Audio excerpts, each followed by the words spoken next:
Have you ever wondered what it would be like to hold a piece of ancient Rome in your hand? Not a coin, not a piece of pottery, but something deeply personal, something worn by someone who lived 2,000 years ago. Well, today we re-diving into a story that feels like it's straight out of a movie. It's the story of a stunning gold ring lost for centuries that has finally come back into the light. And it's not just any ring. This is a 2,000-year-old Roman masterpiece, and it carries the face of a man whose story we can now tell.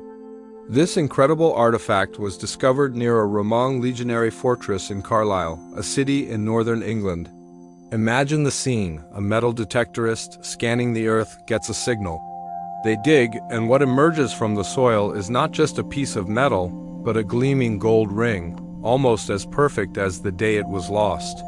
The ring is heavy, crafted from 24-karat gold, and set with a breathtaking intaglio, a gemstone carved with a design. In this case, it's a piece of rock crystal, and etched into it is a portrait of a Roman man looking back at us across 2 millennia. So who was this man? Thanks to the inscription on the ring, we know his name: Titus Carvilius Gemello. This isn't just a generic face, it's a specific individual. The inscription is what makes this find so extraordinary. It connects us directly to a person who walked the earth during the time of the Roman Empire: Titus Carvilius Gemello.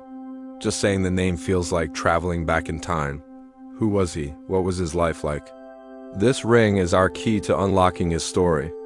Let's take a closer look at the ring itself. The craftsmanship is simply exquisite. Roman jewelers were masters of their trade, and this ring is a prime example. The gold band is solid and expertly shaped, but the true marvel is the intaglio. Carving into a hard material like rock crystal with such precision required immense skill. The portrait is detailed, capturing the features of Gemello with a sense of realism that was a hallmark of Roman art. He has a short, neat haircut, a strong jawline, and a determined expression. This wasn't just a piece of jewelry. It was a status symbol, a personal seal, and a work of art all in one. Now let's piece together the story of Titus Carvilius Gemello. The name itself gives us clues. Carvilius is a Roman family name or nomen. Gemello is a cognomen, often meaning twin, and Titus is his personal name or prenomen. The style of the portrait and the ring itself helps us date it to the late 1st or early 2nd century AD. This was the height of the Roman Empire, a period of great expansion and power. The fact that he could afford such a luxurious ring tells us he was a man of significant wealth and status. He was likely a member of the equestrian class, the second tier of the Roman aristocracy, just below the senators. What was he doing in Carlisle? At the time, Carlisle was known as Luguvilium, a key Roman settlement and the site of a major fortress. It was on the northern frontier of Roman Britain. A man like Gemello might have been an imperial official, a high-ranking military officer, or a wealthy merchant involved in trade with the army. The fortress would have been a hub of activity, with soldiers, administrators, and traders all mingling. It's easy to imagine Gemello going about his business, perhaps overseeing supplies for the legions or managing financial affairs, wearing this very ring. How did he lose it? This is where our imagination can run wild. Was it a moment of carelessness? Perhaps he was washing his hands and the ring slipped off, lost in the mud and forgotten. Or maybe it was something more dramatic. Was he caught in a skirmish? Did it fall off during a hasty retreat or a chaotic event? The location where it was found, near what would have been a bustling area outside the fortress, suggests a simple, everyday loss. It's a poignant thought, a treasured possession, lost in a single moment, waiting for 2,000 years to be found again. The intaglio itself served a practical purpose. These carved gems were used as seals. Gemello would have pressed the ring into hot wax to authenticate documents, letters, and other important papers. The unique portrait was his signature, a guarantee of his identity. Every time he sealed a document, he was leaving his mark. This ring was an essential tool for a man of his position, a symbol of his authority and his identity in a world that relied on such personal tokens. The material of the intaglio, rock crystal, is also significant. While other stones like carnelian or amethyst were common, rock crystal was prized for its clarity and purity. Using it for an intaglio was a statement of taste and wealth. It was harder to carve than many other gems, so choosing it demonstrated a commitment to quality and luxury. The clear stone would have created a sharp, distinct impression in the wax, making the seal both beautiful and effective. Let's think about the journey of this ring. Forged by a master craftsman in a Roman workshop, perhaps even in Rome itself, it travels across the empire, all the way to the windswept frontier of Britain. It's worn daily by Titus Carvilius Gemello, a man of importance and influence. It witnesses meetings, seals deals, and is a constant companion. Then one day it's gone. It falls to the earth and is quickly swallowed by it. The Roman Empire rises to its peak and eventually falls. The fortress at Carlisle is abandoned. Centuries pass. Anglo-Saxons, Vikings, and Normans come and go. The world changes completely. And all the while, the ring waits. Its rediscovery is a testament to the enduring power of these objects. It's a direct, physical link to our past. When you look at the portrait of Gemello, you're not just looking at a carving, you're looking at the face of a real person. You can almost feel his presence. What were his hopes, his fears, his ambitions? Did he have a family? Did he miss the warmer climate of Italy? We can't know for sure, but this ring invites us to ask these questions, to imagine his life and his world. This discovery is incredibly important for historians and archaeologists. It's rare to find an artifact that is so personal and so well preserved. The inscription provides a name, a solid piece of evidence that can be researched. Historians can now look for other records of Titus Carvilius Gemello, trying to piece together more of his life story. It adds a human element to the history of Roman Britain, which is often dominated by military campaigns and building projects. This ring reminds us that the Roman Empire was made up of individuals, each with their own story. The ring is currently being studied by experts, and it will eventually be displayed in a museum, likely the Tully House Museum and Art Gallery in Carlisle. There, it will be seen by thousands of people, each of them getting a chance to connect with Titus Carvilius Gemello. It's a powerful reminder that history is not just about dates and events. It's about people. And sometimes, if we're lucky, they leave behind something that allows us to meet them face to face across the centuries. Think about the odds. The odds of this ring surviving for 2,000 years, avoiding being melted down or destroyed. The odds of it being found by a metal detectorist in the 21st century. It's like winning a historical lottery. It's a story of loss and rediscovery, a story of time and memory. This small, golden object carries the weight of empires and the intimate story of one man's life. It bridges the vast gap between his world and ours, a shining beacon from the past. So, the next time you hear about an archaeological find, remember the story of Titus Carvilius Gemello's ring. Remember that every artifact has a story, a human connection waiting to be rediscovered. This ring is more than just gold and crystal. It's a time capsule, a message from the past, and a portrait of a man we can now finally get to know. It's a true treasure in every sense of the word. Thanks for joining me on this incredible journey back in time. If you found this story as fascinating as I did, make sure to hit that like button and subscribe for more amazing discoveries from history. Let me know in the comments what you think happened to Titus Carvilius Gemello. Until next time, stay curious. Have you ever wondered what it means to love someone forever? Like truly for all eternity? Most people think of it as a beautiful, poetic idea. But what if someone took that idea and turned it into a stone-cold reality? Today we're journeying to Paris, not for the Eiffel Tower or the Louvre, but to a place where stories of life, love, and death are literally set in stone.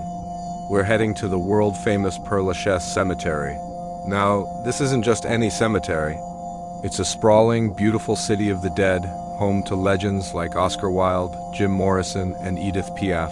But amongst these famous names lies a lesser-known grave with one of the most poignant and perhaps slightly unsettling love stories you'll ever encounter.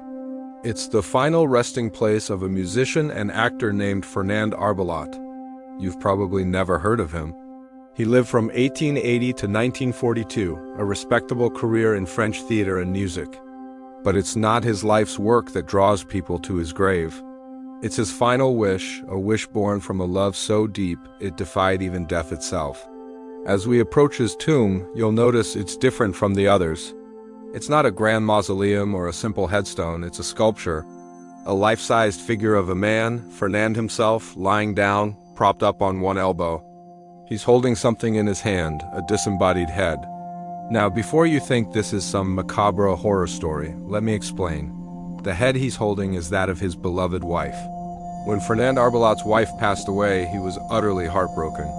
The thought of spending eternity without being able to see her face was unbearable to him.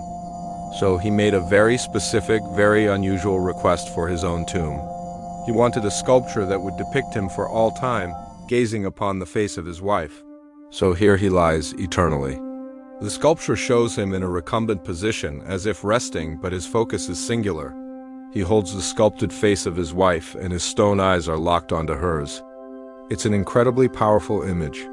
On one hand, it's the ultimate romantic gesture, a testament to a love that couldn't be broken by the final curtain call. He didn't want to just be buried next to her. He needed to see her forever, but let's be honest, there's another layer to it, isn't there? There's something a little haunting about it. The stillness of the stone, the permanence of his gaze. It makes you think about the nature of love and loss. Is this a beautiful tribute, or is it a man trapped by his own grief, unable to let go even in death? It's a question that has no right answer, and that's what makes this spot so fascinating.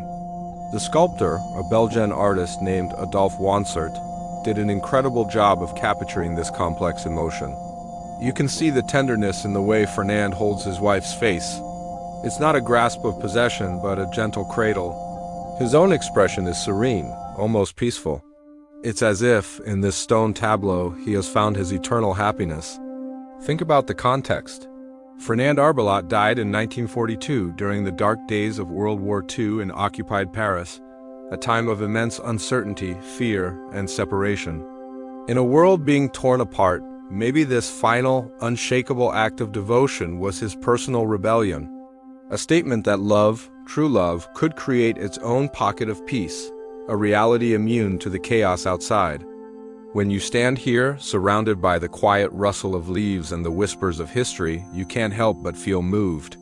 It forces you to confront your own ideas about love, mortality, and what we leave behind. What would you do for the person you love? How would you want to be remembered? Fernand Arbelot gave us his answer, and it's one of the most unforgettable sights in all of Paris. This tomb isn't just a grave. It's a piece of art, a love letter, and a philosophical puzzle all rolled into one. It tells us that while careers and fame might fade, the stories of human connection, in all their beautiful and strange forms, are what truly endure. Fernand Arbelot may not be a household name, but through this powerful stone sculpture, his love story has achieved a kind of immortality that many of the more famous residents of Père Lachaise could only dream of.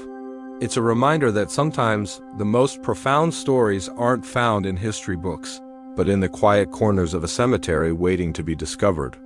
They challenge us, they make us think, and they show us the incredible lengths the human heart will go to for love. So, the next time you're in Paris, maybe skip the long line at the museum for an afternoon and come wander these paths.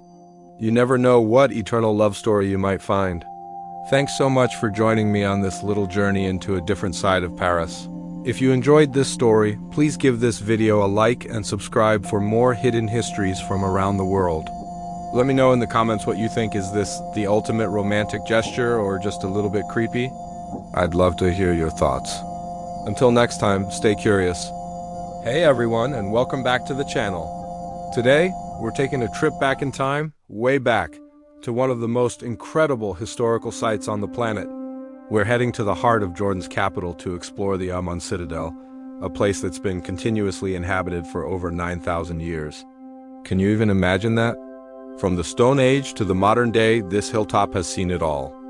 The Amman Citadel, known locally as Jebel al-Kala, isn't just a collection of old ruins.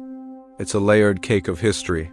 Standing here, you're literally standing on top of countless civilizations. The air buzzes with stories of empires that rose and fell, from the Romans and Byzantines to the Umayyads. It's one of the few places in the world where you can physically walk through thousands of years of human history in just a few hours. Our journey begins with one of the most iconic structures here, the Temple of Hercules. As you approach, the first thing that strikes you is the sheer scale of it. These massive columns reaching for the sky are all that remain of a temple dedicated to the Roman hero god, Hercules. It was built during the reign of Emperor Marcus Aurelius. Around the same time the Colosseum was captivating crowds in Rome. What's truly mind-blowing are the fragments of a colossal marble statue that were found here. We're talking about fingers and elbow. And just from these pieces, archaeologists estimate the full statue would have stood over 40 feet tall. It would have been one of the largest marble statues of its time in the entire Roman Empire. Just try to picture it, a giant Hercules visible from all over the ancient city of Philadelphia, as Amman was then known. The power and prestige it represented must have been awe-inspiring. Standing next to just 3 of its fingers, you feel incredibly small, a testament to the ambition of Roman engineering and art. From the grandeur of Rome, we transition to a different era, a different faith. Just a short walk from the temple, you'll find the remains of a Byzantine church. This structure dates back to the 5th or 6th century, a time when the Eastern Roman Empire or the Byzantine Empire held sway over the region. You can still trace the basilica's floor plan with its central nave and side aisles. Look closely at the ground and you might spot fragments of mosaic floors peeking through the dust. These intricate patterns tell a story of early Christian worship in Amman. It's a powerful reminder of how this land has been sacred to different peoples and different religions over the millennia. The church itself was built on top of older Roman ruins, a common practice at the time. It symbolizes a shift in culture and belief as Christianity became the dominant religion of the empire. It's this constant layering of history that makes the citadel so fascinating. Now, let's step forward a few more centuries into the Islamic Golden Age, the Umayyad palace complexes. For me, the crown jewel of the citadel. Built around the 8th century, this wasn't just a single palace, but a sprawling administrative center and governor's residence. The most impressive surviving feature is the magnificent domed audience hall. As you walk through the grand entrance, you're immediately transported to the world of Umayyad caliphs. The intricate stone carvings and the stunning wooden dome, which has been beautifully restored, are breathtaking.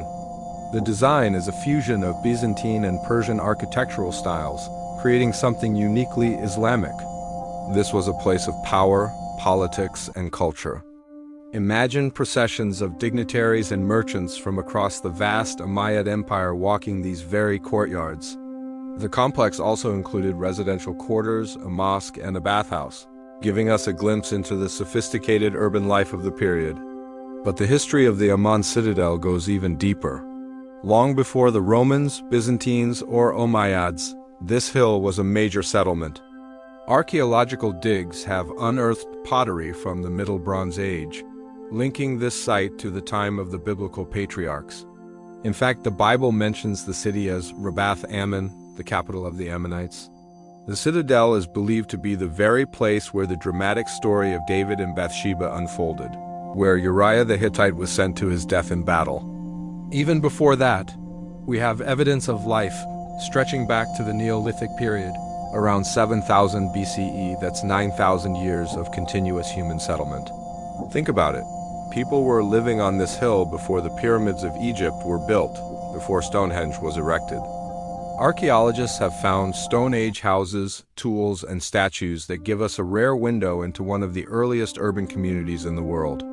It's humbling to think that the ground beneath our feet holds the secrets of our earliest ancestors. As the sun begins to set over Amman, the citadel takes on a magical quality. The limestone walls glow golden and the modern city below lights up, creating a stunning contrast between the ancient and the new. This is one of the best views in all of Amman. You can see the Roman theater nestled in the valley, the bustling souk, and the sprawling neighborhoods stretching out to the horizon. It's a moment of reflection, a chance to appreciate the incredible resilience of this city and its people. Exploring the Amman Citadel is more than just a history lesson.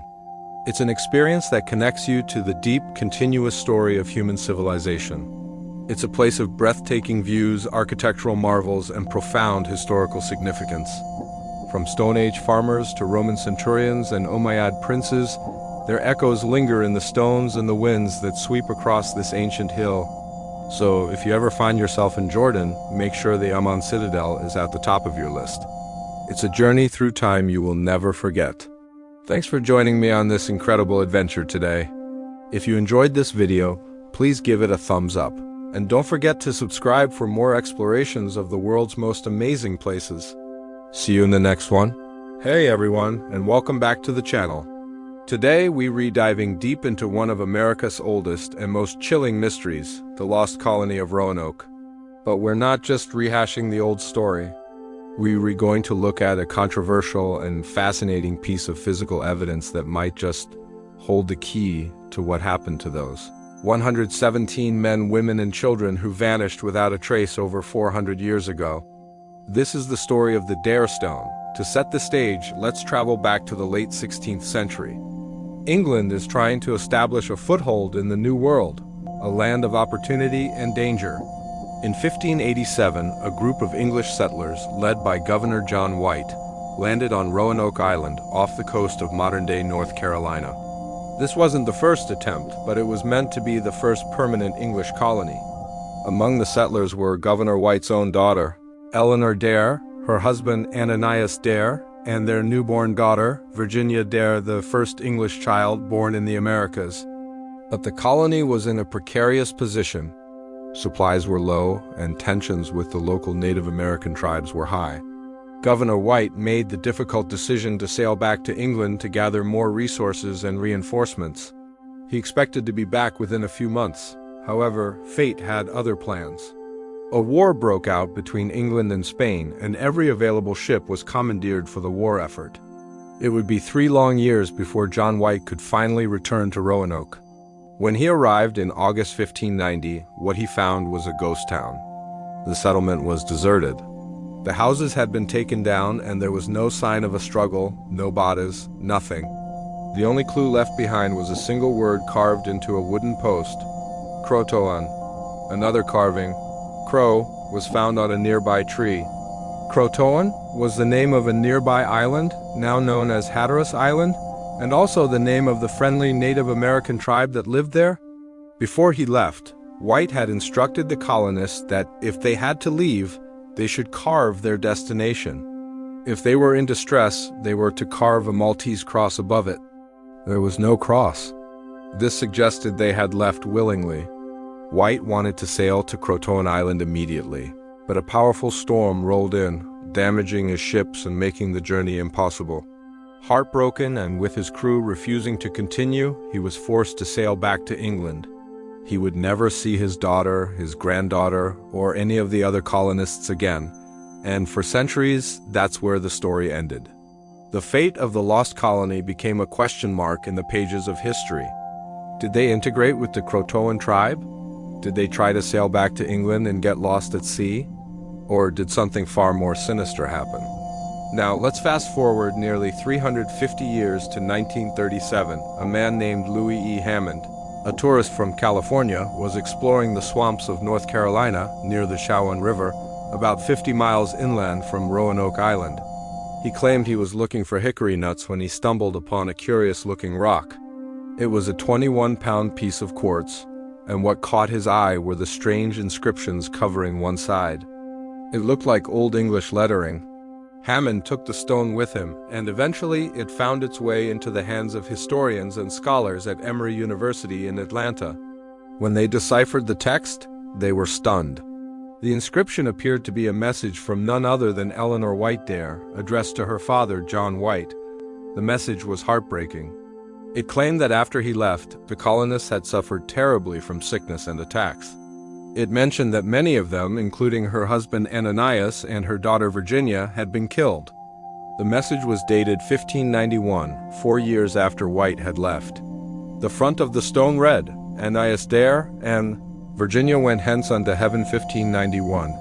Any Englishman show John White Gover via. It was a plea for anyone who found it to show it to her father. This was explosive.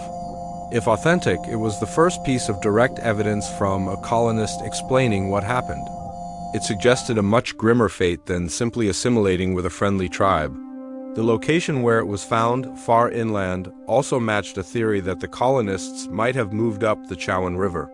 But the story didn't end there. The back of the stone had another inscription, a much longer one. It was a continuation of the tragic tale. Eleanor wrote that soon after her father left, their small ship was lost. They were forced to move inland.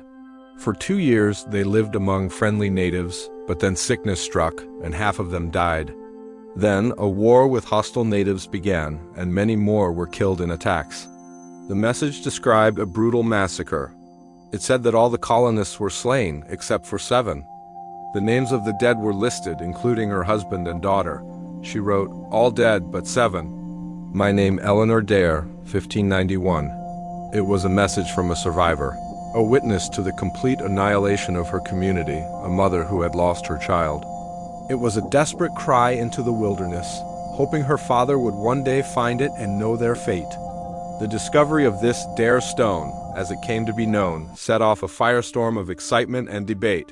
Emory University announced the find to the world, and it made national headlines. It seemed the mystery was finally solved. To encourage others to search for more evidence, the university even offered a cash reward for any other inscribed stones that could be linked to the Roanoke colonists. And that's when things got complicated. Following the announcement, a wave of new stones began to surface.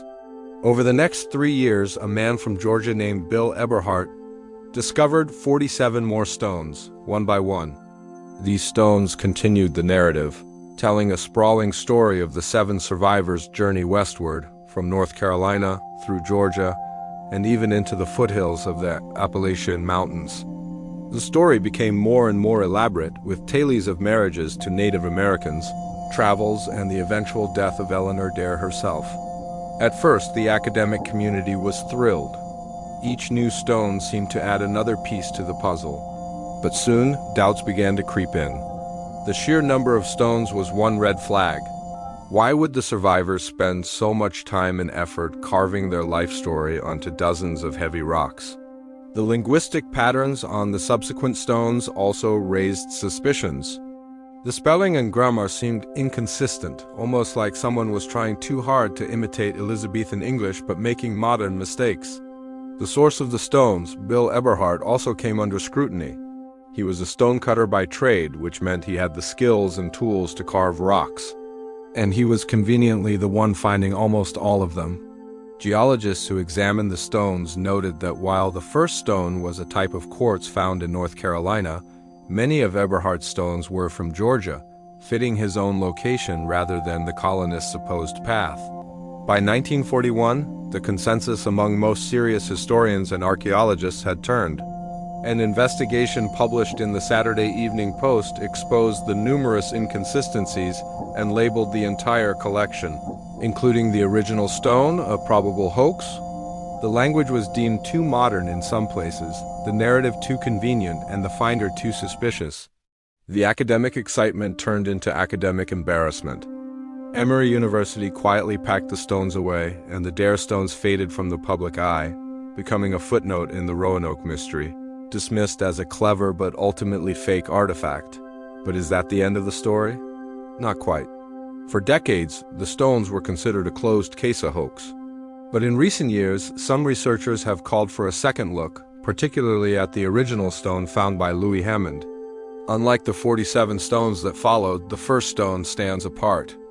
It was found by a different person, in a location that makes historical sense, and before any reward was offered.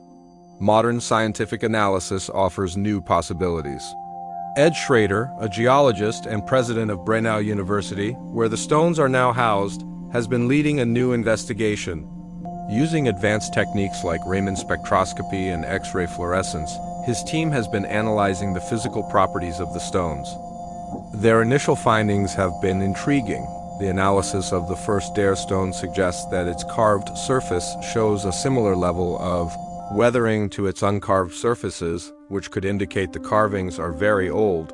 They then looked at the mineral composition and the weathering patterns on the inscribed surfaces compared to the natural, uncarved surfaces.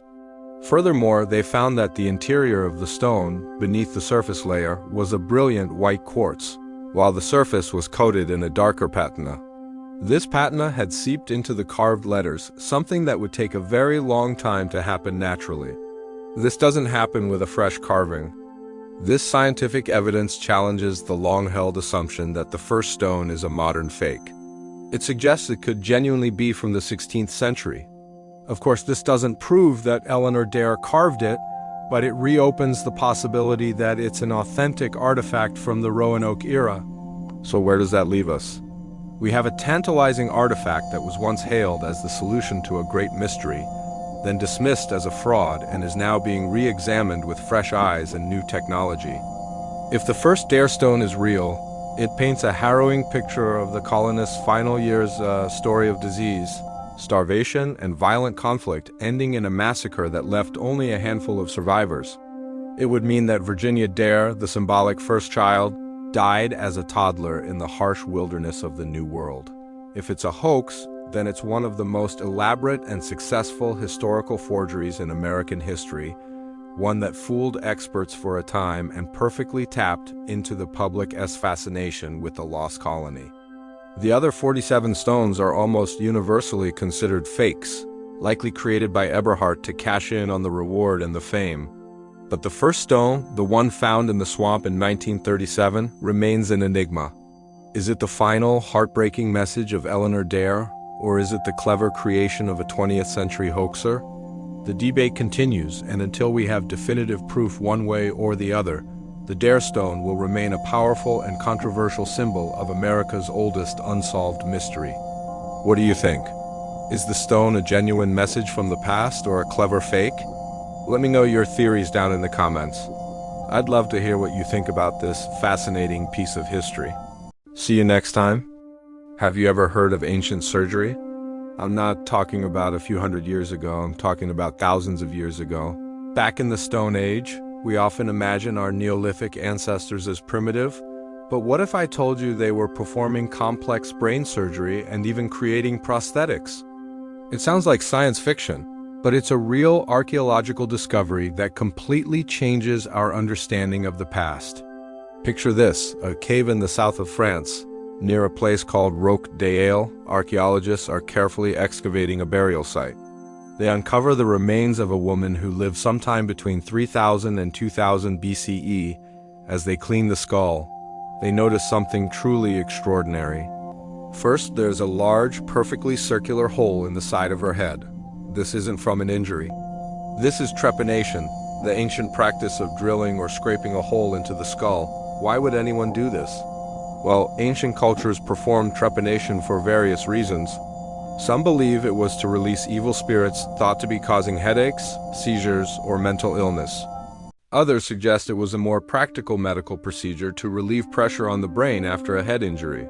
Whatever the reason, it was an incredibly risky operation. Think about it. No modern anesthetics, no antibiotics, just rudimentary tools made of flint or obsidian. The risk of infection, bleeding, or permanent brain damage was immense. But here's the most astonishing part about this woman's skull. The bone around the edges of the hole is smooth and rounded. This is clear evidence of healing. It means she didn't just undergo this open brain surgery, she survived it. And not just for a few days or weeks. The extent of the bone regrowth tells archaeologists that she lived for many, many years afterward. Can you imagine the resilience of this person and the skill of the surgeon who performed the procedure? She must have been an important member of her community for them to invest so much care in her survival. Now, this story is already incredible, but it gets even better. As the archaeologists continued their examination, they noticed something else near the woman's ear region. It was a fragment of a seashell, specifically from a type of large marine snail. The shell was carefully shaped and polished. It had a small hole drilled through it, and its placement was precise. It was positioned right where her ear would have been. After careful analysis, they came to a stunning conclusion. This seashell was a prosthetic ear. This discovery is mind-blowing on so many levels. Let's break it down. First, the surgery itself. Surviving trepanation is one thing, but it seems the procedure might have had a complication. The surgical hole was located near the mastoid bone, which is right behind the ear. It's possible that during the trepanation, her external ear was either accidentally or intentionally removed. Perhaps it was damaged by an infection that the surgery was meant to treat.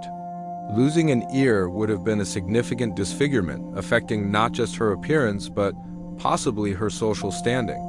So what did her community do? They didn't just leave her to cope. They fashioned a replacement.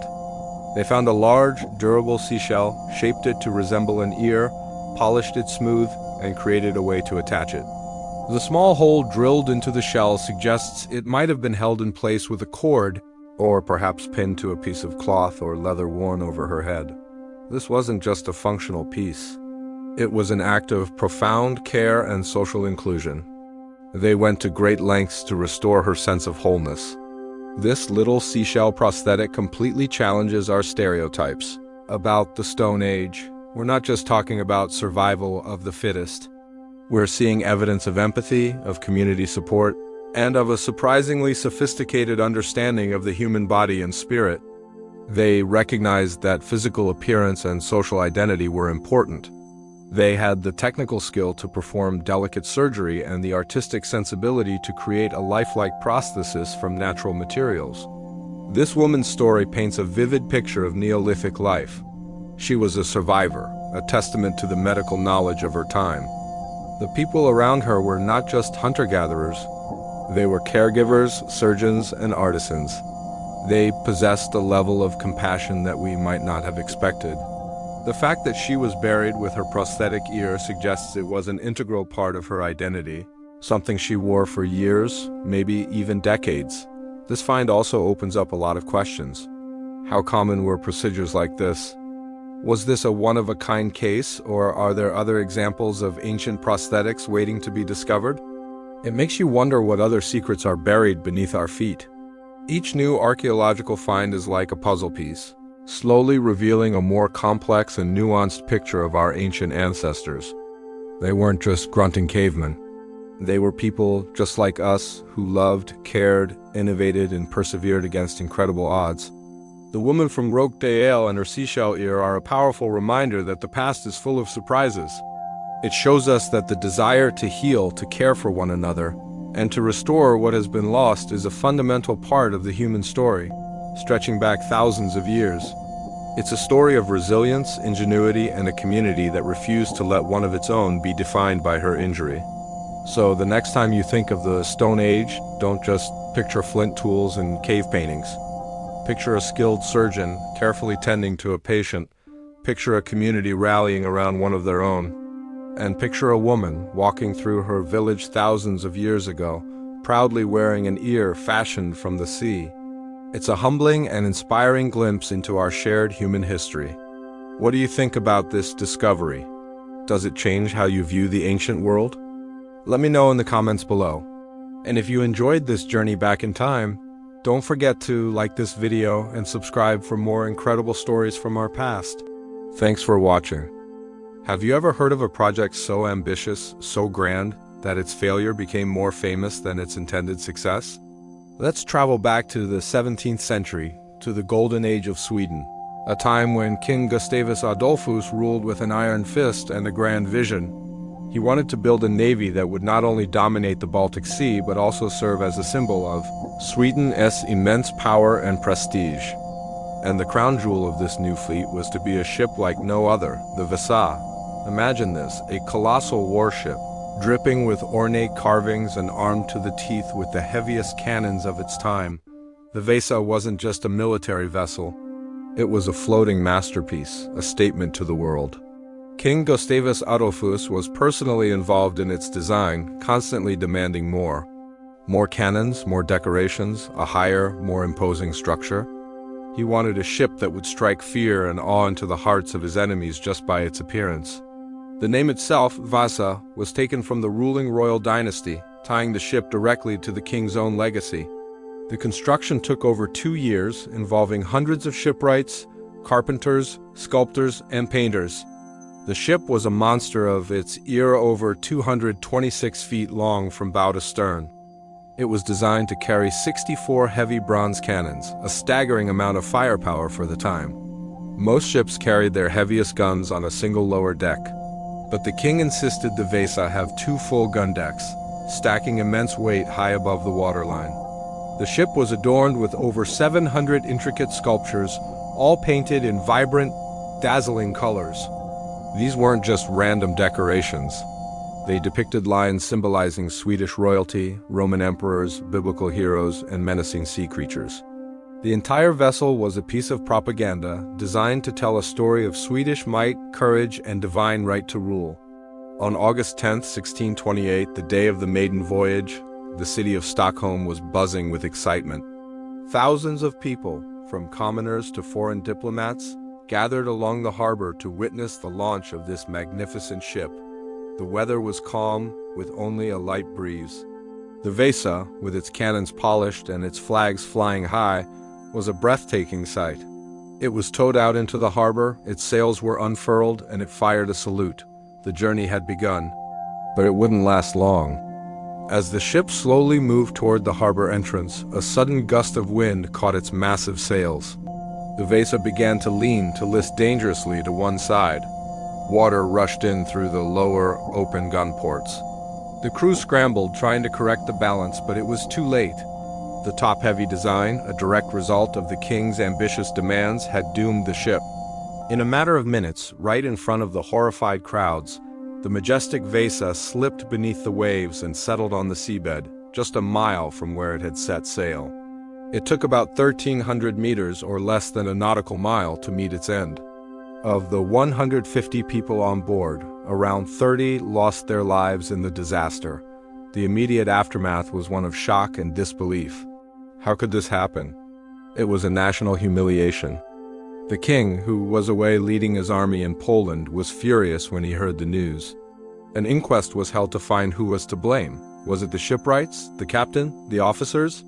But the investigation revealed a fatal flaw that went right to the top. The ship's chief builder had died a year before the launch, and his successors knew the design was unstable.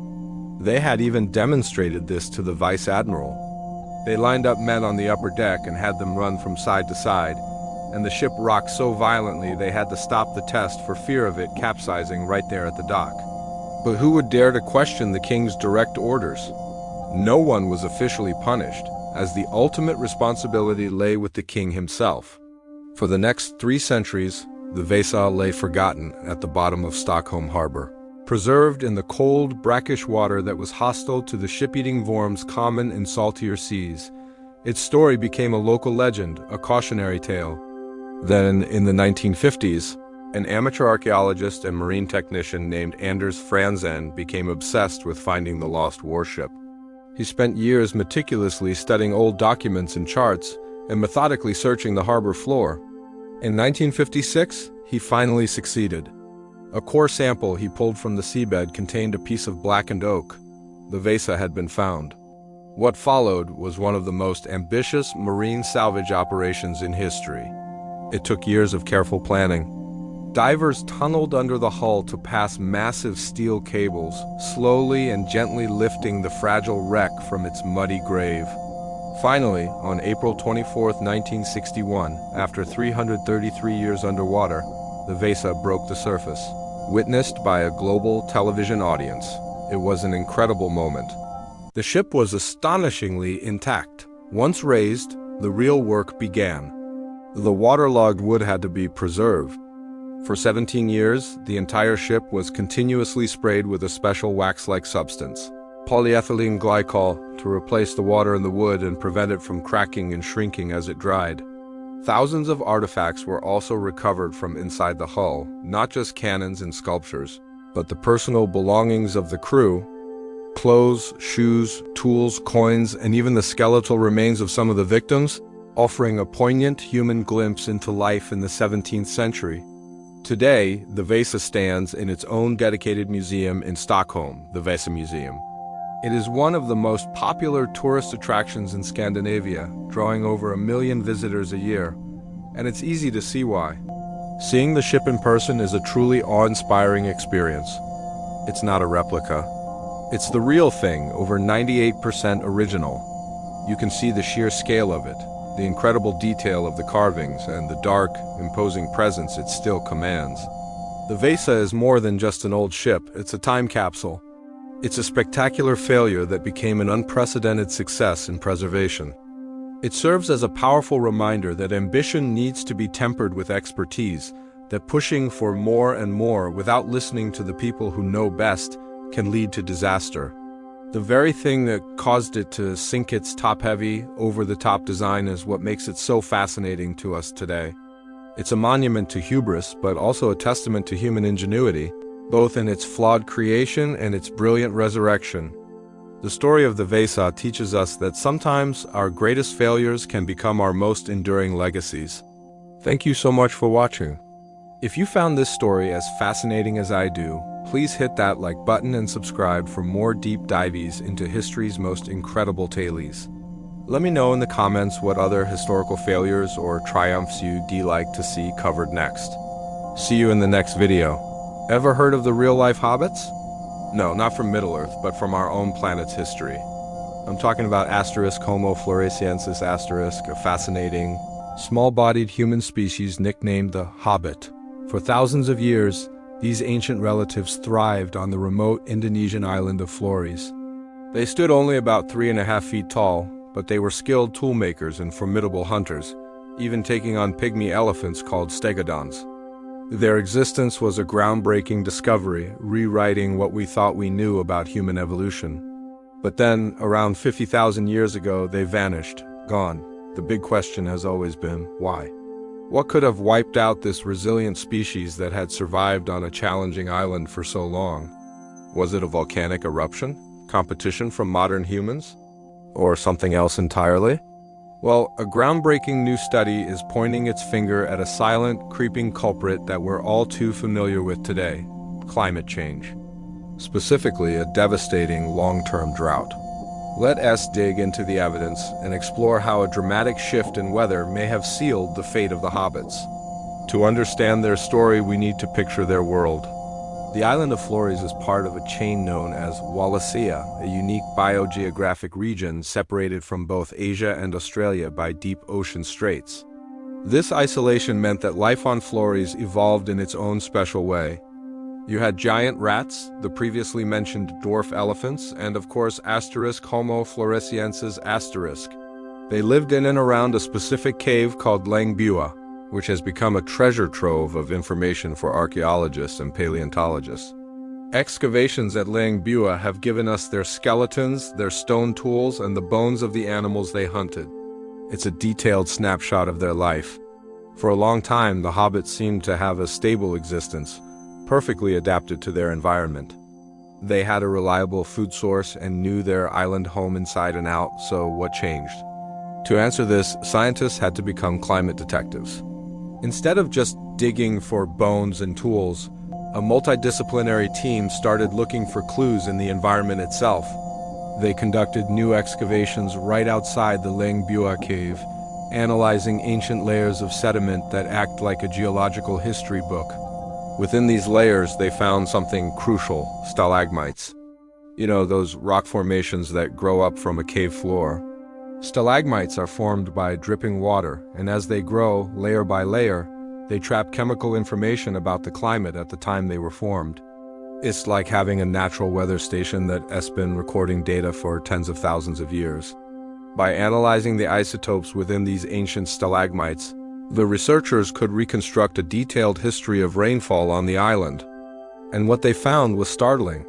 Their analysis showed that the period leading up to the Hobbits' disappearance, between roughly 60,000 and 50,000 years ago, was marked by a dramatic shift towards a much drier climate. This wasn't just a bad dry season. It was a profound, long-term trend of increasing aridity. The monsoon rains, which the island's ecosystem depended on, became weaker and less reliable. Think of it like a faucet that was slowly being turned off over centuries. This would have had a cascading effect across the entire island. Less rain means less fresh water. Rivers would have shrunk and watering holes would have dried up. This directly impacts not just humans, but all animal life. The vegetation would have changed too. The lush, tropical forests that the hobbits and their prey relied on would have started to thin out, potentially transforming into a more open, savanna-like environment. This ecological shift would have been a massive challenge. The animals the hobbits hunted, like the stegodons and giant rats, would have struggled to find enough food and water themselves. Their populations would have dwindled, and some may have gone extinct. Suddenly, the hobbits' primary food sources were becoming scarce. Imagine going to the grocery store one day and all the shelves are nearly empty. That's the kind of crisis they would have faced. But it wasn't just the large animals that were affected. The fossil record from Langbuae cave tells a parallel story. Alongside the decline in hobbit evidence around 50,000 years ago, scientists also see a major turnover in the local fauna. The stegodons disappear. So do the giant marabou storks and vultures that once soared the skies of Flores. It seems there was a widespread ecological collapse. The entire food web was being dismantled from the bottom up, all because of the lack of water. This creates a perfect storm for extinction. Homo floresiensis as the apex predator in this system would have been hit the hardest. They were facing a severe resource crisis. Their skills as hunters and toolmakers couldn't help them if there was simply nothing left to hunt. Now you might be wondering, what about modern humans? Homo sapiens Our ancestors were expanding across the globe at this time. Could they have played a role? It's a possibility that researchers have considered for years. Did modern humans arrive on Flores and outcompete the hobbits for the dwindling resources, or worse, directly wipe them out? It's a dramatic theory, but the current evidence from Langbuae doesn't strongly support it. The earliest definitive signs of modern humans on Flores appear much later, thousands of years after the last evidence of the hobbits. While it's possible earlier signs just haven't been found yet, the timing in the Langbuae sequence suggests the hobbits were already gone, or at the very least on their last legs before modern humans became a significant presence in that specific area. This new study places the climate at the center stage of the drama. It suggests the primary driver of the hobbits' extinction wasn't competition, but an environmental catastrophe. Their island home, once a sanctuary that allowed them to thrive in isolation for millennia, became a trap. There was nowhere to go. They couldn't migrate to a region with more rain when their entire island was drying up. They were stuck, watching their world wither around them. This paints a much more tragic picture of their final days. Not a story of conflict, but a desperate struggle for survival against an unforgiving force of nature. It is a powerful reminder of how vulnerable even a well-established species can be to rapid environmental change. The story of the hobbits serves as a profound lesson from the past. It shows that climate change has the power to reshape ecosystems and drive species to extinction, including our own relatives. The hobbits were an intelligent, resilient species that had mastered their environment. But even they could withstand a fundamental shift in the climate that pulled the rug out from under their entire ecosystem. Their disappearance highlights the delicate balance of life and the critical importance of a stable climate. It's a sobering thought, especially as we face our own climate challenges today. The forces that drove the hobbits to extinction are not just a thing of the distant past. They are very much active in our world now. The research on Flores continues, and maybe one day we'll find more evidence that adds new twists to this story. Perhaps we'll find definitive proof of an overlap with modern humans or uncover another environmental factor. But for now, the evidence strongly suggests that the real-life hobbits weren't defeated by monsters or rival humans, but by thirst. They were victims of a changing world, a silent and deadly drought that gradually erased them from history, leaving behind only their bones and tools in a dark cave, a silent testament to their lost world. What an incredible and humbling story from our deep human past. Thanks for watching. If you found this as fascinating as I did, don't forget to subscribe, and hit that notification bell for more journeys into our planet's amazing history. See you next time. Hey everyone, and welcome back to the channel. Today we're diving into a story that's absolutely mind-blowing. Imagine you're building a massive, futuristic airport, one of the biggest infrastructure projects in modern Europe. You start digging, and instead of just moving Earth, you start unearthing history, not just a little bit, but 7,000 years of it, layer by layer. That's exactly what is happening in central Poland right now at the site of the new Centralny Port Komunikacji, or CPK airport. Archaeologists are having an absolute field day. This isn't just a single find. It's a continuous story of human life stretching back to the Stone Age. We're talking about a vast area, About 7,500 acres, that's turning out to be one of the richest archaeological sites in the region. It's like a time capsule buried right under our feet. For 7 millennia, people have lived, worked, and died on this exact piece of land.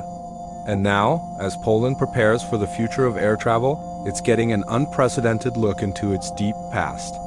Let's wind the clock all the way back.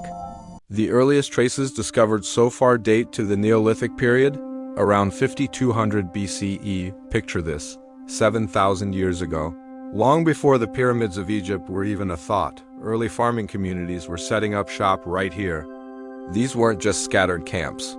Archaeologists have found evidence of the linear pottery culture, one of the first agricultural societies in Europe. They've unearthed fragments of their distinctive pottery, decorated with incised lines, which is how they got their name. They've also found flint tools and the remains of longhouses, large communal dwellings that tell us these were settled, organized communities. These people were pioneers, transforming the landscape from dense forest into farmland, laying the very first foundations of civilization in this part of the world. It's incredible to think that the roar of jet engines will soon fill the air where the only sounds were once the chopping of stone axes and the calls of ancient farmers. As we move forward in time, the story gets even more interesting. The Bronze Age, from around 2300 BCE, left its own unique mark. This was a time of great change, with the introduction of metalworking transforming societies across Europe. At the CPK site, researchers have found remnants of the Lusatian culture. Known for their fortified settlements and distinctive burial practices, they practiced cremation, placing the ashes of their dead in ceramic urns and burying them in large cemeteries.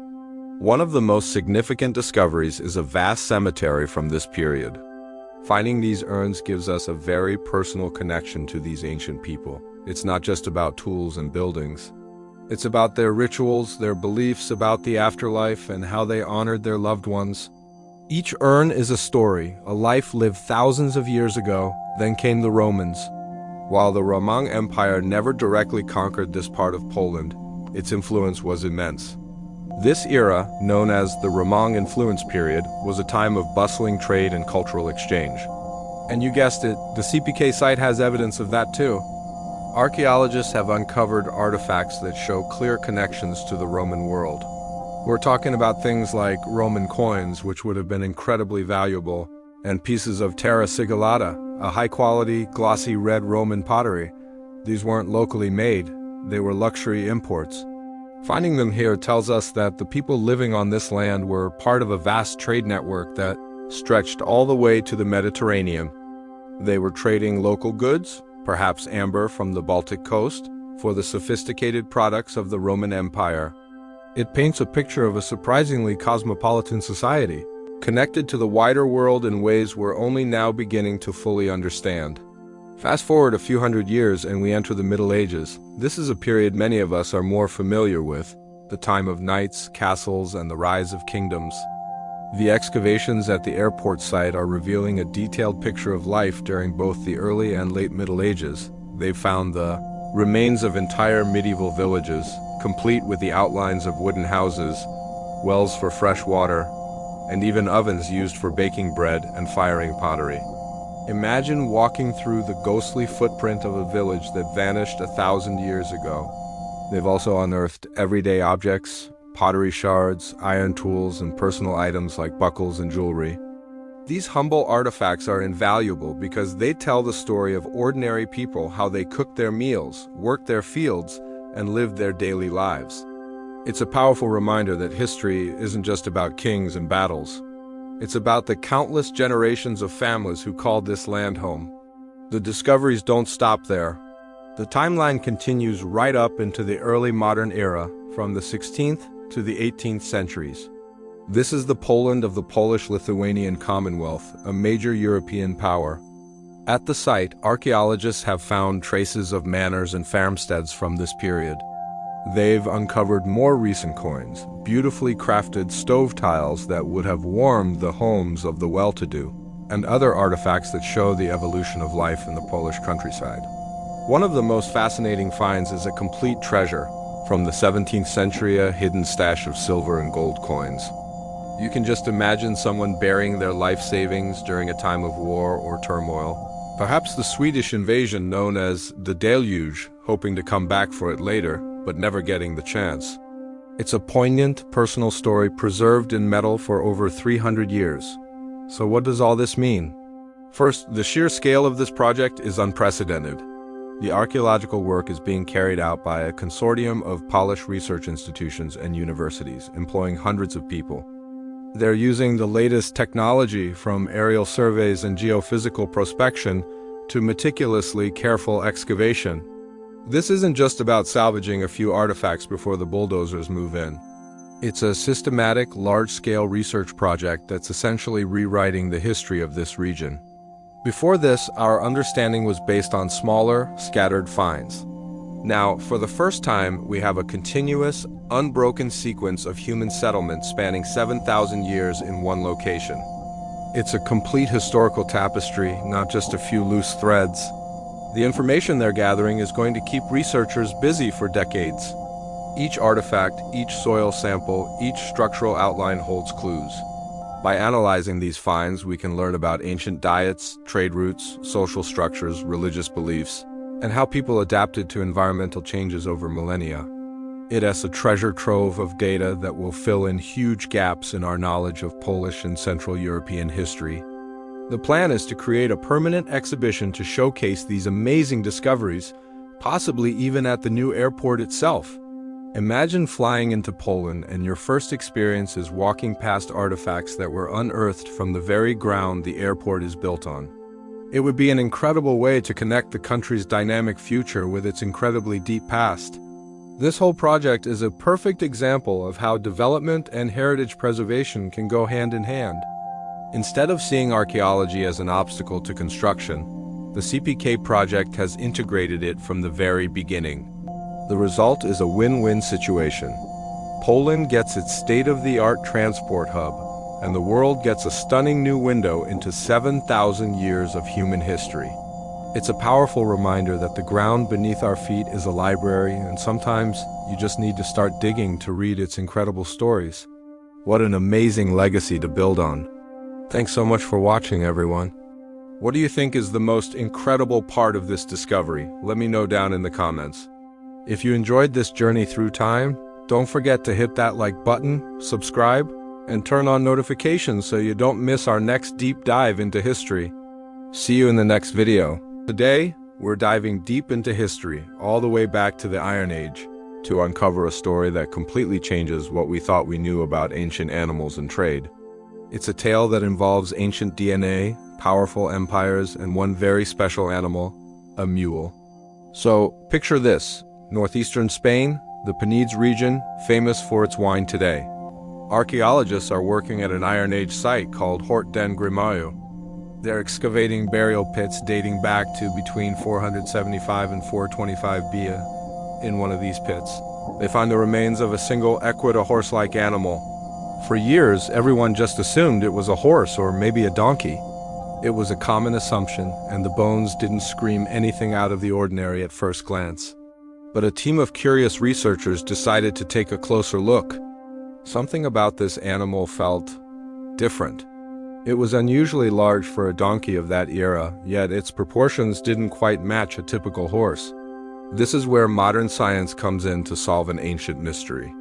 The team, led by experts in zoology and ancient DNA, decided to run some tests. They analyzed the animal's morphology, the shape and size of its bones, and then they went for the gold standard, ancient DNA analysis. The results were astonishing. This wasn't a horse and it wasn't a donkey. It was a mule, the offspring of a female horse and a male donkey, and not just any mule. This particular animal is now considered the earliest evidence of a mule in the entire Western Mediterranean and continental Europe. This discovery pushes back the timeline for equid hybridization in this part of the world by several centuries. We're talking about a significant leap in our understanding. Before this, the earliest confirmed mules in Europe were from the Roman period. Finding one in an Iron Age Iberian context, well before Roman conquest, is a massive deal. It tells us that the local Iberian people, specifically a group known as the Chesitani, We're already breeding or acquiring these sophisticated hybrid animals long before we thought. So why is a mule so important? Well, mules are biological marvels. They combine the best traits of both parents. From their donkey father, they inherit incredible strength, endurance, and a steady, sure-footed nature. From their horse mother, they get size, speed, and a bit more power. This combination makes them superior pack animals and work animals, especially in rugged, mountainous terrain like the Iberian Peninsula. They can carry heavier loads for longer distances and require less food and water than a horse of similar size. They were, in essence, the ultimate all-terrain vehicles of the ancient world. But there's a catch. Mules are almost always sterile. You can't just breed 2 mules to get more mules. You have to continuously breed a female horse with a male donkey. This means that maintaining a population of mules requires a deliberate and sophisticated breeding program. You need to keep and manage both parent species. It's not something that happens by accident. It's a conscious technological choice. The fact that the Sheshetani people had this mule tells us they were deeply connected to advanced animal husbandry practices. This wasn't some isolated, primitive community. They were part of a much larger, interconnected world. This is where the story gets even more interesting. Where did this practice of mule breeding come from? The evidence points east, towards the powerful civilizations of the Near East and North Africa. The Phoenicians, masters of the sea and trade, established colonies all along the Mediterranean coast, including in Iberia. They brought with them goods, technologies, and new ideas. It's highly likely they introduced the concept of mule breeding to the local Iberian populations. Even more influential were the Carthaginians. Emerging from the Phoenician colony of Carthage in modern-day Tunisia, the Carthaginian Empire became a dominant force in the Western Mediterranean. We know from historical texts and archaeological evidence that the Carthaginian army relied heavily on mules. They were essential for their logistics, for moving supplies, weapons, and even siege engines over long distances and difficult landscapes. Think about Hannibal Barca, the famous Carthaginian general who crossed the Alps with his army and elephants to attack Rome. How do you think he supplied that massive army? A huge part of the answer is mules. They were the backbone of his supply chain. So, the presence of this mule at Hort d'en Gramao strongly suggests a connection to this Carthaginian sphere of influence. The Iberians were not just passive recipients of goods. They were actively participating in this network. They were either trading for these valuable animals or, perhaps more impressively, they had learned the complex breeding techniques themselves. This mule wasn't just an animal. It was a piece of high-status, cutting-edge technology. It was a symbol of power, wealth, and connection. Let's talk about the burial itself. This mule wasn't just discarded. It was intentionally placed in a burial pit. While it wasn't buried with the elaborate grave goods you might see with a human chieftain, the careful placement suggests the animal held significant value. It wasn't just a tool. It was an important part of the community, worthy of a special ritualistic deposit after its death. In many ancient cultures, the sacrifice or burial of a valuable animal was a powerful statement, an offering to the gods or a way to display the owner's status even in death. This single discovery has opened up a whole new chapter on the Iron Age. It shows us a world that was far more connected than we often imagine. Ideas and technologies were flowing across the Mediterranean.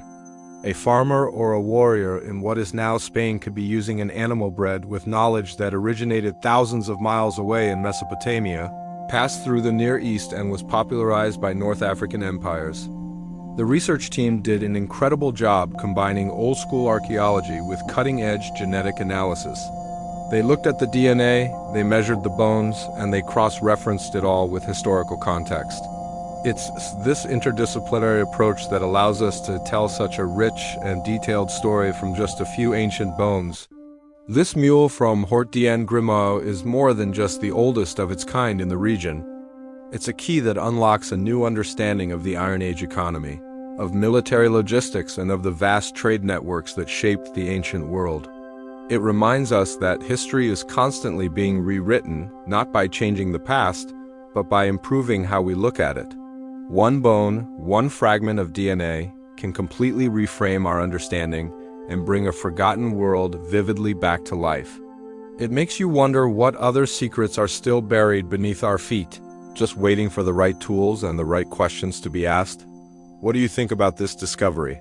It's pretty incredible to think about how advanced these ancient societies were. Let me know your thoughts in the comments below. As always, thank you so much for watching. If you enjoyed this journey back in time, don't forget to like, subscribe, and hit that notification bell so you don't miss our next historical adventure. See you in the next video. Imagine stumbling upon a buried treasure in your own backyard. That's exactly what happened in Rutland, England, where one of the most incredible Roman mosaics ever found in Britain was unearthed. At first glance, it looked like a scene straight out of Homer's Iliad, the epic tale of the Trojan War we all know. But as archaeologists from the University of Leicester dug deeper, they realized they were looking at something far more special, something that rewrites our understanding of storytelling in the ancient world. This isn't just any mosaic. It's a beautifully preserved masterpiece from the late Roman period, around the 3rd or 4th century AD, laid in the dining room or triclinium of a grand Roman villa. The artwork is stunning, showing the heroic clash between the Greek champion Achilles and the Trojan prince Hector. But the details were different. The story didn't quite line up with the Iliad. This discovery sent shockwaves through the archaeological community. If this wasn't Homer's version, then what was it? The answer lies with a different Greek master, the playwright Aeschylus. You might know him as the father of tragedy, but what you might not know is that he wrote his own trilogy of plays about Achilles and the Trojan War. The problem: most of it is lost. We only have fragments and mentions in other ancient texts. This mosaic, found in a field in Rutland, is a visual guide to that lost story. It's like finding a movie poster for a film that disappeared 1,000 years ago. Let's break down what makes this so groundbreaking. The mosaic is divided into 3 panels, almost like a comic strip from ancient Rome. The first panel shows the initial duel between Achilles and Hector. But unlike in the Iliad, where they fight to the death immediately, here the fight is interrupted. This matches a known fragment from Aeschylus's lost play, where the first fight ends in a truce. This is our first major clue that we're not in Homer's territory anymore. The Roman owner of this villa wasn't just a fan of the classics. They were a connoisseur of alternative versions, a follower of a different kind of epic. The second panel is where things get really dramatic. It shows the body of Hector being returned to his father, King Priam. In the Iliad, Achilles drags Hector's body behind his chariot for days, defiling it in his rage. It's a brutal, vengeful act. But the Rutland mosaic shows something else entirely. It depicts the weighing of Hector's body against a hoard of gold. This is the ransom of Hector, a scene we know Aeschylus wrote about, but which is completely absent from Homer's text. This isn't just a different detail. It's a different thematic focus. It shifts the story from one of pure rage to one of transaction, negotiation, and a different kind of honor. Think about the impact of that. For the Roman aristocrat who commissioned this floor, this scene was the centerpiece of their dining room. Guests would recline, eat, drink, and debate while looking down at this powerful image. It was a conversation starter, a status symbol, and a statement of literary taste. It said, "I don't just know the popular stories. I know the deeper cuts." It showed a level of cultural sophistication that is simply astounding to find in what was then a remote province of the Roman Empire. The third panel shows the final, fatal duel. This time, there are no interruptions. Achilles is victorious and Hector falls. The sequence of events, truce, ransom, final battle is a narrative structure unique to Aeschylus. The mosaic is a storyboard of his lost trilogy. It confirms that this alternative version of the Trojan War was not only known in Roman Britain, but was popular enough to be immortalized in a magnificent, expensive piece of art. So who was the person who commissioned this? We don't have a name, but the mosaic tells us a lot. They were wealthy, obviously. A mosaic of this size and quality would have cost a fortune. They were highly educated, steeped in Greek literature beyond just the mainstream curriculum. This wasn't someone who just picked a design from a catalog. This was a custom job, designed to reflect their specific literary passions. They were essentially the ancient equivalent of a film buff who prefers the director's cut over the theatrical release. This discovery also forces us to reconsider what life was like in late Roman Britain. It's easy to think of it as a distant provincial backwater, far from the cultural heart of Rome or Athens. But the Rutland mosaic proves that that's not the whole story. It shows a community with deep connections to the intellectual currents of the wider Roman world. Ideas, stories, and art traveled far and wide. A wealthy landowner in the English Midlands could be just as familiar with the nuances of Greek tragedy as a senator in Rome. What's also fascinating is how stories evolve. We tend to think of ancient myths as fixed and unchanging, but this mosaic shows they were fluid and dynamic. There wasn't just one Trojan War story, there were many. Homer's version became the most famous, the one that survived, but it was just one interpretation among many. Aeschylus offered a different perspective, and the owner of the Rutland villa clearly preferred it.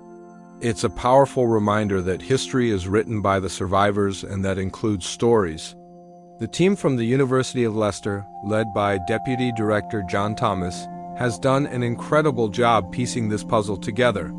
By comparing the mosaic's imagery with the few surviving fragments of Aeschylus's work, they've been able to reconstruct the narrative and confirm its origin. It's a masterclass in archaeological detective work, combining art history, classical literature, and good old-fashioned excavation. This mosaic is now part of a much larger archaeological site. The entire villa complex is being explored, revealing more about the lives of the people who lived there. It was a place of luxury, culture, and power. The villa had its own bathhouse, heated rooms, and elaborate courtyards. It was a slice of Roman high society, planted in the British countryside. And at its heart was this incredible floor, telling a forgotten story. For centuries, this tale of Achilles and Hector, as told by Aeschylus, was lost to time. We only knew it existed. Now, thanks to a farmer's field in Rutland, we can see it. We can walk, metaphorically, in the footsteps of the Roman elites who debated its meaning over dinner. It's a direct, visual link to a lost piece of our shared cultural heritage. The mosaic is currently undergoing conservation. Experts are painstakingly cleaning and preserving it, ensuring it will survive for future generations. It's a delicate process, but it's essential. This isn't just a beautiful object. It's a historical document of unparalleled importance. It has the power to change textbook chapters on Roman Britain and classical literature. This discovery reminds us that the ground beneath our feet is full of secrets. History isn't just in books. It's buried in the soil, waiting to be found. The Rutland mosaic is proof that there are always new stories to uncover, and sometimes those new stories are actually very, very old. It's a thrilling thought that a lost epic from ancient Greece could re-emerge, not on a dusty scroll, but in a vibrant, colorful mosaic in the middle of England. It connects us to our past in the most vivid way imaginable. Thank you so much for watching. This story is still unfolding, and I'll be sure to keep you updated as archaeologists learn more about the Rutland Villa and its incredible secrets.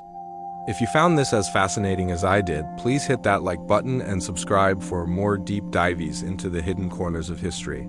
See you next time. Have you ever imagined what a hunt would have looked like 120,000 years ago? For a long time, the popular picture was one of chaos, a large group of archaic humans, maybe Neanderthals, driving a massive herd of animals off a cliff. It's a dramatic image, but what if it's completely wrong? A groundbreaking new study from a site in Israel is flipping this old idea on its head, suggesting our ancient relatives were far more sophisticated and selective than we ever gave them credit for. This isn't just about hunting.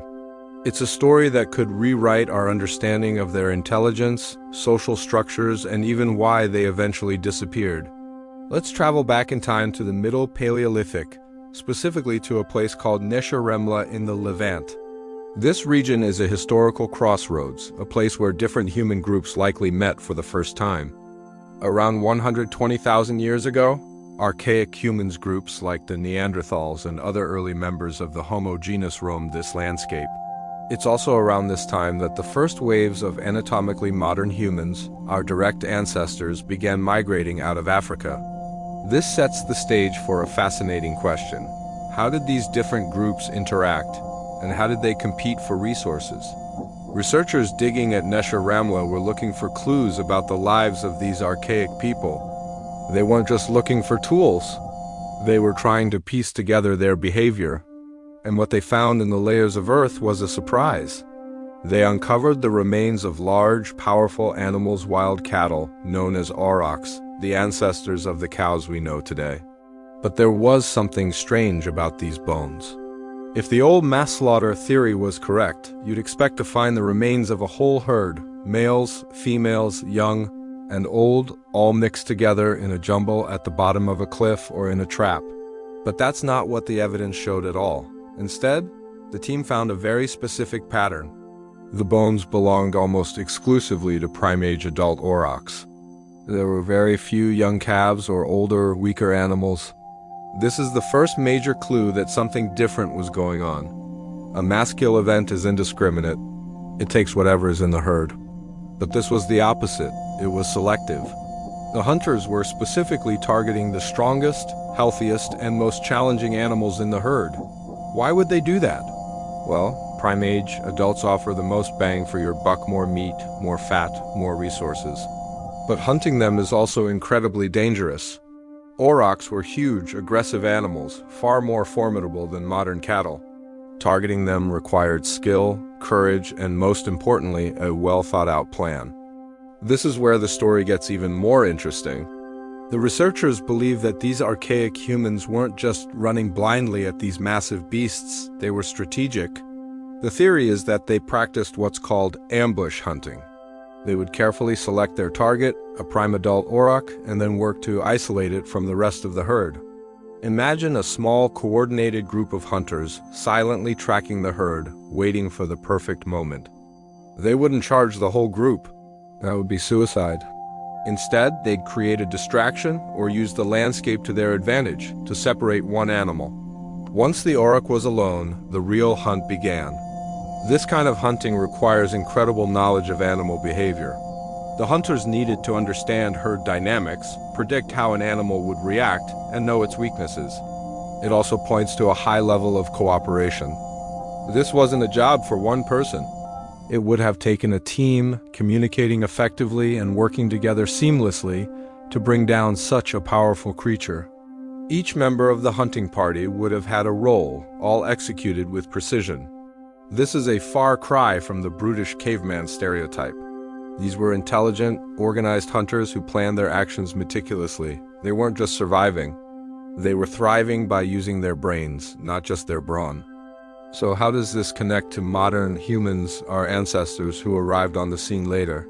The study suggests that while archaic humans were perfecting this small-scale, selective hunting of large game, modern humans were developing a different strategy. Archaeological evidence from other sites shows that Homo sapiens were more flexible. They hunted a wider variety of animals, from large game down to smaller creatures like gazelles, birds, and even tortoises. They were generalists. Instead of focusing all their energy on the high-risk, high-reward hunt of an auroch, they diversified their menu. This flexibility might have given them a critical advantage. Think about it from an ecological perspective. If your entire food supply depends on successfully hunting one type of large, dangerous animal, you're in a vulnerable position. What happens if the auroch herds migrate away? What if a series of hunts fail? Your group could face starvation. But if you have a diverse diet, you're more resilient. If the big game is scarce, you can switch to hunting gazelles. If the gazelles are hard to find, you can hunt birds or collect shellfish. This adaptability is a key survival trait. Modern humans seem to have mastered this strategy, which allowed them to extract more food from the same landscape. Their populations could grow larger and become more stable. This leads to a compelling hypothesis about what happened when these two groups, the archaic specialists and the modern generalists, came to share the same territory. It might not have been a violent conflict or a direct confrontation. Instead, it could have been a slow, gradual process of being outcompeted. The archaic humans, with their specialized hunting strategy, were incredibly skilled, but they were also locked into a specific ecological niche. Modern humans, with their broader, more flexible approach, were simply more efficient at extracting energy from the environment. Over thousands of years, this slight edge in efficiency could have been enough to make a huge difference. The more adaptable modern humans thrived and expanded, while the more specialized archaic populations like the Neanderthals slowly dwindled. This study from Nesher Remla is so important because it challenges us to rethink the intelligence and capabilities of our extinct relatives. They weren't mindless brutes. They were master hunters with deep knowledge of their environment and complex social behaviors. Their strategy of selectively hunting prime-age aurochs was a testament to their skill and courage. But ultimately, in the grand story of human evolution, their specialization may have been their undoing when faced with the new kids on the block, the adaptable, generalist Homo sapiens. It's a powerful reminder that in nature, it's not always the strongest or the most specialized that survives, but the one most able to adapt to change. This research adds a crucial piece to the puzzle of human evolution, painting a much more nuanced and respectful picture of the archaic peoples who walked the earth before us. They weren't failures. They were a successful and intelligent branch of the human family tree whose story took a different path. It makes you wonder what other secrets are still buried beneath our feet, waiting to be discovered, and what other assumptions we hold might be completely wrong. Thanks so much for watching. If you found this journey back in time as fascinating as I did, don't forget to hit that like button and subscribe for more deep dives into our ancient past. See you in the next video. Did you know that some of our earliest human ancestors might have lived in complete isolation for over 100,000 years? And that this isolation created some of the most striking genetic differences we've ever seen? It's a fascinating story that's rewriting what we thought we knew about human evolution. And it all comes from Southern Africa. Hey everyone, and welcome back to the channel. Today, we're diving deep into a groundbreaking genetic study that's shaking up the world of paleoanthropology. A team of researchers recently analyzed the complete genomes of 28 ancient individuals who lived in what is now modern-day South Africa, Lesotho, and Botswana. These individuals lived at different times, from as far back as 10,200 years ago to as recently as 150 years ago. Their findings, published in the prestigious journal Nature, give us some of the strongest evidence yet that Southern Africa was a major cradle of human evolution. So what exactly did they find? Well, by sequencing these ancient genomes, scientists were able to peek into the deep past. They discovered that the hunter-gatherer populations in southern Africa were genetically isolated from all other human groups for an incredibly long time. We're talking about a period stretching back at least 100,000 years. Imagine that, for tens of thousands of years, these communities developed completely on their own, without mixing with people from other parts of Africa or the world. This long-term isolation is a really big deal because it allowed unique genetic traits to develop and become common within these groups. It essentially created a distinct branch of early Homo sapiens. The study compared the ancient DNA with that of modern-day Khoisan people, who are the direct descendants of these ancient hunter-gatherers. The genetic continuity is remarkable, showing a clear lineage stretching back thousands of years. But the most mind-blowing part is what this tells us about the structure of early human populations. For a long time, the prevailing theory was that our ancestors were more or less one big, interconnected group. But this new evidence suggests a different picture, one of small, isolated pockets of humanity, each evolving on its own trajectory. Southern Africa wasn't just a place people passed through. It was a long-term home, a crucible where a significant part of our species' early history was forged. This discovery has huge implications. It means that the genetic diversity we see in humans today might have deeper roots than we ever imagined. The Southern African hunter-gatherers weren't a peripheral group. They were central to the story of Homo sapiens. Their long period of isolation means they preserved a level of genetic variation that was lost in other populations as they migrated and intermixed. In a way, studying their genomes is like looking through a window into our species' deep ancestral past. It shows us that the story of us isn't a single, linear narrative, but a rich and complex tapestry woven from many different threads. Let's take a closer look at how the scientists did this. Extracting and sequencing DNA from ancient bones is incredibly difficult. DNA degrades over time, especially in warm climates like Africa's. The fact that the researchers were able to get complete genomes from so many individuals spanning such a long period is a technical marvel. They used cutting-edge techniques to piece together the fragmented DNA, filtering out contamination from bacteria and modern humans. By comparing these ancient genomes to each other and to modern populations, they could build a genetic family tree and calculate how long different groups had been separated. The results showed three main ancestral streams in the region. There was a southern group, an eastern group, and a central group. For most of their history, these groups remained largely separate. It was only around 2,000 years ago that new people started arriving, farmers from West Africa and herders from East Africa.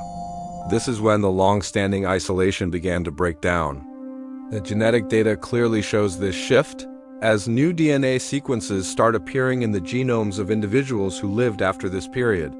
This mixing event gave rise to the modern Khoisan populations, who carry a blend of the ancient hunter-gatherer ancestry and these newer influences. So what does this all mean for the bigger picture of human origins? It strengthens the argument that Africa is not just one place but a continent of many origins for our species. Instead of a single Garden of Eden where modern humans emerged, it's more likely that different key traits of our species evolved in different places at different times. In a model scientists call African multiregionalism, the unique genetic heritage of the southern African hunter-gatherers is a perfect example of this. They weren't just surviving, they were thriving and adapting in their own unique way, contributing a vital piece to the puzzle of human diversity.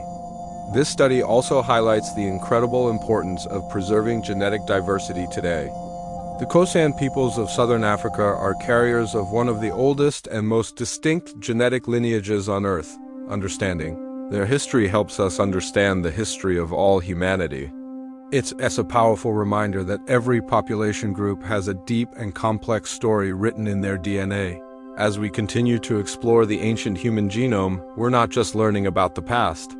We're gaining a deeper appreciation for the incredible journey that made us who we are today. The story of humanity is far from over, and with each new discovery like this one, another fascinating chapter is added. Thanks so much for watching. What do you find most surprising about this discovery? Let me know your thoughts in the comments below. And if you enjoyed this journey into our deep past, don't forget to hit that like button and subscribe for more content that explores the amazing story of our world. We'll see you in the next video. Have you ever had a moment where a simple mistake turned into something unexpectedly wonderful? Let me tell you a story from way back in 1750, a tale that perfectly captures the spirit of Christmas in the most unusual way. It's a story about a midnight service that started just a little bit too early. Imagine a small, quiet town in the middle of winter. Snow is probably blanketing the ground, the air is crisp and cold, and everyone is bundled up, eagerly awaiting the most sacred service of the year, the Christmas midnight mass. In the town church, there was a caretaker, an old fellow who was perhaps a little tired, a little sleepy, and definitely feeling the effects of a long day. His one crucial job for the night was to ring the great church bell at the stroke of midnight, calling everyone from their warm homes to come and celebrate. But this year, something was different. Maybe his internal clock was off, or perhaps he dozed off and woke up disoriented. Whatever the reason, our sleepy caretaker made his way up the bell tower not at midnight, but at 10 o'clock. 2 full hours early, he took hold of the heavy rope and began to pull. The deep, resonant sound of the bell echoed through the silent, sleeping town. Bong, bong, bong. The signal was sent. Across the town, people were startled. They looked at their own clocks, confused. 10 o'clock? It couldn't be. But the bell was insistent, its call unmistakable. In those days, the church bell was the ultimate authority. It was the town's heartbeat, its main source of time and information. If the bell was ringing for midnight service, then it must be time, regardless of what their own grandfather clocks were telling them. So families began to stir. They put on their heavy coats, wrapped scarves around their necks, and lit their lanterns. Children, likely woken from their sleep, were bundled up and led by the hand. Out into the cold night they went, trudging through the snow, their lanterns creating little pools of light in the darkness. They all made their way toward the church, drawn by the sound of that early bell. One by one, families and individuals arrived at the church doors, their breath misting in the cold air. They stepped inside, expecting to see the minister ready, the choir in place, and the service about to begin. Instead, they found a mostly empty, quiet church. A few other families were already there, looking just as puzzled. They glanced at the large clock inside the church and saw the truth plain as day. It was only a little past 10. A wave of realization washed over the small crowd. The caretaker had made a mistake, a big one. At this point, you might expect people to be annoyed. They had been dragged out of their cozy homes into the freezing night for no reason. They could have turned around, gone back home, and waited for the correct time. It would have been the logical thing to do. But they didn't. Nobody left. Instead, something truly remarkable happened. After the initial confusion, a quiet understanding settled over the group. They were all here now. The church was warm, lit by candles that cast a soft, gentle glow. It was far more comfortable than trekking back home through the snow only to come back out in 2 hours. So they decided to stay. People found their seats in the pews, not with grumbling or frustration, but with a sense of shared amusement. A few quiet chuckles rippled through the church. They began to talk to each other in hushed tones, catching up with neighbors they hadn't seen in a while. The usual formal silence of the church before a service was replaced by a gentle, friendly murmur. It wasn't loud or disruptive. It was the sound of a community simply being together. The minutes ticked by, turning into an hour, and then another. The atmosphere wasn't one of boredom. It was one of peaceful fellowship. Some of the women in the congregation had brought their knitting with them, a common practice for any moment of stillness. The soft click-clack of knitting needles joined the quiet chatter, adding to the cozy domestic feeling inside the sacred space. Young children who would normally be restless were calm, lulled by the peaceful atmosphere and the low hum of conversation. They were simply waiting, but it wasn't an empty wait. It was a wait filled with connection. They shared stories from the past year, asked about each other's families, and offered quiet words of comfort and encouragement. In this unplanned 2-hour prelude to the service, they were living out the very essence of community and goodwill that Christmas is all about. There was no agenda, no program, just the simple, priceless gift of time with one another. Eventually, the minister arrived, probably expecting to find an empty church. You can imagine his surprise when he walked in to see his entire congregation already there, waiting patiently, knitting and chatting like they were in a large, shared living room. He quickly learned what had happened, and instead of being flustered, he was deeply moved. He saw the beauty in the mistake. When the clock finally did strike midnight, the bell rang out again, this time for real. The service began, and it was said to have a special kind of warmth that year. The prayers felt more personal. The hymns sounded more heartfelt. The congregation wasn't just a collection of individuals. They had become a unified group, bonded by 2 hours of unexpected togetherness. After the service, the minister described the event not as a mistake, but as a pleasantly extended gathering. The story spread, and that year, celebration became affectionately known in the town's memory as the Christmas that offered bonus togetherness. It was a beautiful reminder that sometimes the most meaningful moments are the ones we don't plan. They arise from simple errors, from a break in the routine. This story has always stuck with me because it highlights a simple truth.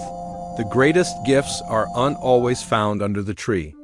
Sometimes they're found in the quiet, unplanned moments we share with others. In our modern, fast-paced world, we try to schedule every minute. We rush from one event to another. We dread being bored or having to wait.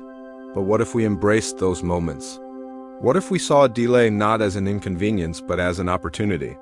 That night, a sleepy caretaker's mistake stripped away all the ceremony and formality, leaving behind only the core of what matters, human connection. Boredom transformed into a gentle, warm fellowship.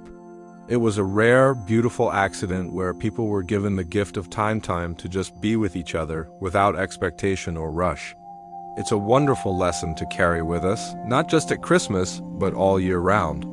The most precious moments in life are often the ones that happen by mistake. Thank you so much for listening.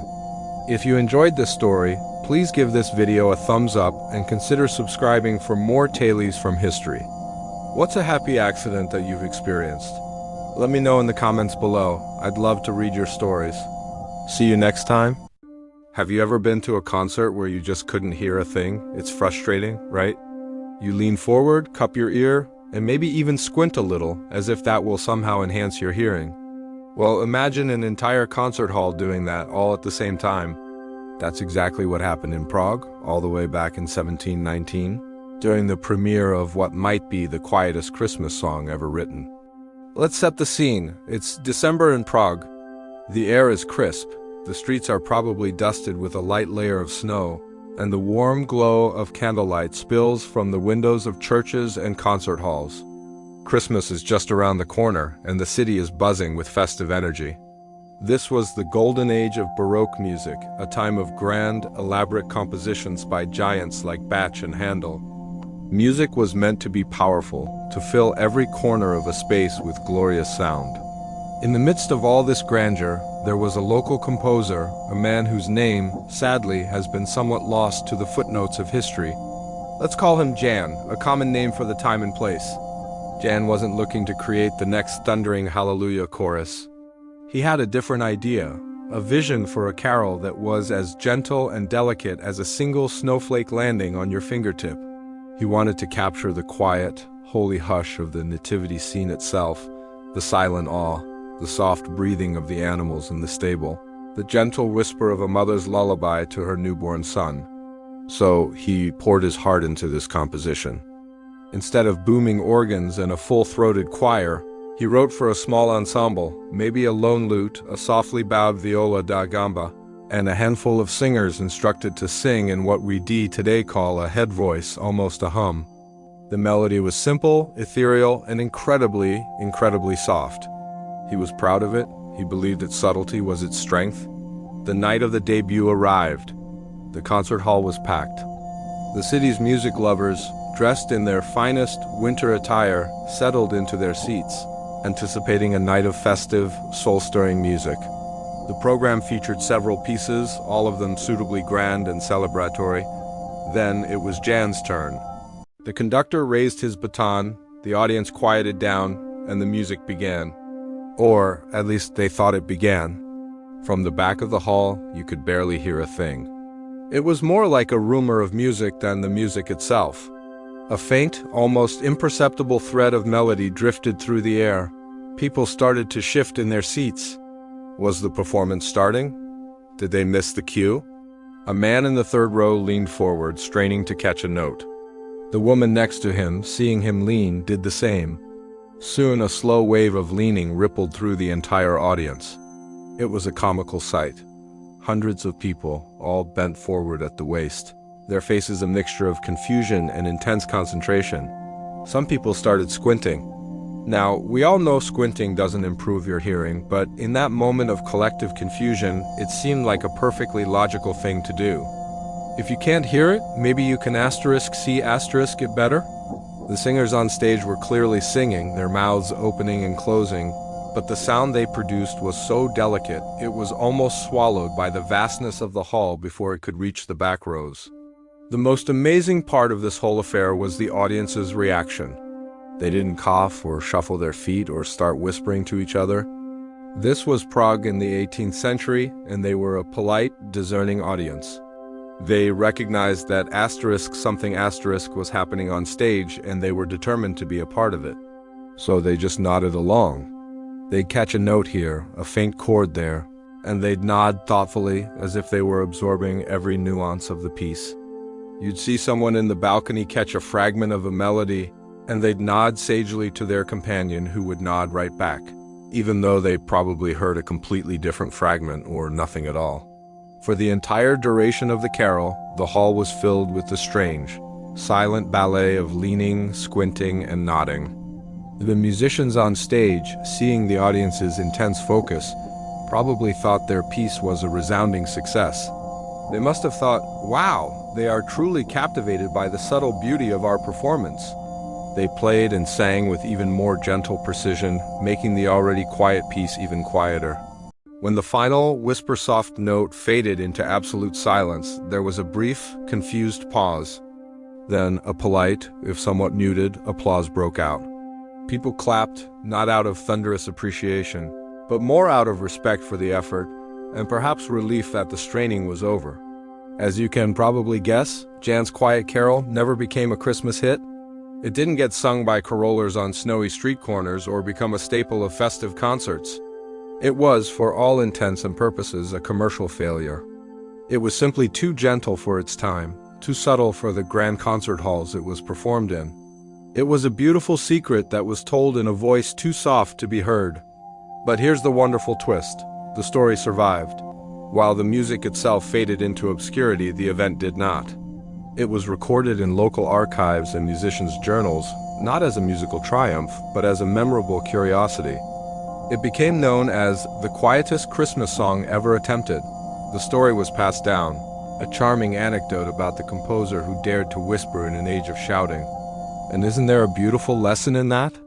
Jan's creation didn't achieve popularity in the traditional sense, but it achieved a different kind of immortality. It became a legend, a delicate reminder that creativity doesn't always have to be bold and loud to make an impression. Sometimes, the most memorable things are the ones that make us lean in a little closer, the ones that force us to be quiet and really, truly listen. It reminds us that impact isn't always measured in volume. A whisper can be just as powerful as a shout, and a moment of shared, confused silence in a concert hall in Prague can echo through the centuries just as loudly as any grand symphony. So this holiday season, among all the loud and joyous music, maybe take a moment to appreciate the quiet, too. The silent night, the gentle snowfall, the quiet moments of reflection. Because as the curious case of the Quiet Carol teaches us, sometimes the most beautiful things are the ones you have to strain to hear. Thanks for watching. If you enjoyed this little trip back in time, don't forget to like, subscribe, and hit that bell to join us for more curious tales from history. See you next time.